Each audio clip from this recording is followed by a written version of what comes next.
В окружении орхидей, фикусов и других растений они старательно отвечают на все вопросы эко-диктанта. Атмосфера этому способствует, а здесь собрались все, кто неравнодушен к экологии нашей республики.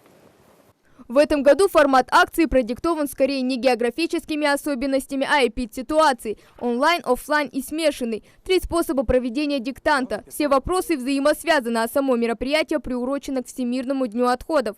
Среди участников 20 эко-волонтеров, министр природных ресурсов республики и специальный гость – председатель Российского экологического общества. Мне очень нравится этот подход – теория малых дел.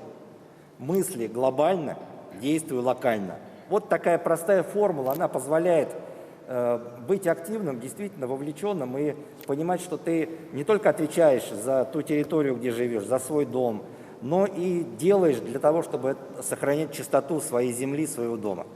На все про все час, 15 минут на знакомство с инструкцией, 45 уже для ответов на вопросы. Списать здесь вряд ли получится, да и желания такого нет, признается Назир Галаев. Региональный координатор нового движения «Волонтеры-экологи» проходит тест не спеша. Однако в каждом своем ответе парень уверен, в рядах экопомощников он давно с каждой проблемой знаком лично. Но больше всего его волнует проблема вырубки леса.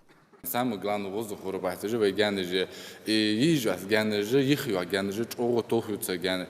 Избахаги, езжат же, а ценёка жит моя, схотцахам дебат, ну, издахит жбат, выборешь, издахит было, цена сданисти дигат шорсу. Цель экодиктанта – повышение уровня экологической грамотности среди различных слоев населения и бережного отношения к окружающей среде. Поэтому к самому мероприятию организаторы подошли оригинально. Просто экологично, а самое главное, все меры защиты соблюдены. Для каждого участника экодиктанта были розданы вот такие одноразовые ручки, которые переработаны из макулатуры. А сразу после встреча с главой республики, обсуждение важных экологических проблем региона и перспективных проектов молодых ребят. Невыдуманные факты загрязнения окружающей среды, казалось бы, должны перевернуть сознание людей. Но на деле переворачиваются только пластиковые бутылки огромного тихоокеанского мусорного пятна.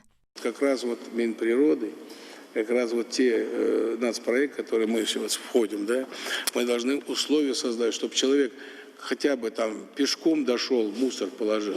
Новые проекты с 2021 года. Ни одно помещение, здание, сооружение не будет строить. Школы, детские сады без очистных построены. А там же грунтовые воды, еще что-то, понимаете? Поэтому проблема ясна. Нам сегодня нужно, чтобы во враг не сливали это, не выбрасывали мусор.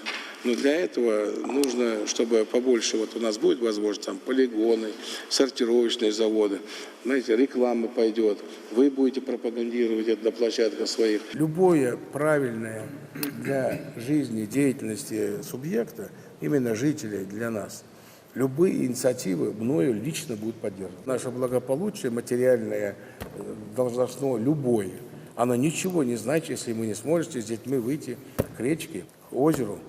Зачем тогда?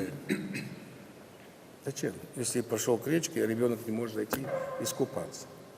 Вот что вопрос. Поэтому полностью не то, что поддерживаю, очень буду поддерживать ваше движение, ваши намерения. Реализация проектов, международные отношения, целевые места на ведущие экофакультеты страны, взаимопомощь активистов и региональных ведомств. Обсуждали разные вопросы, но самым актуальным стал награждение волонтеров и помощь при поступлении.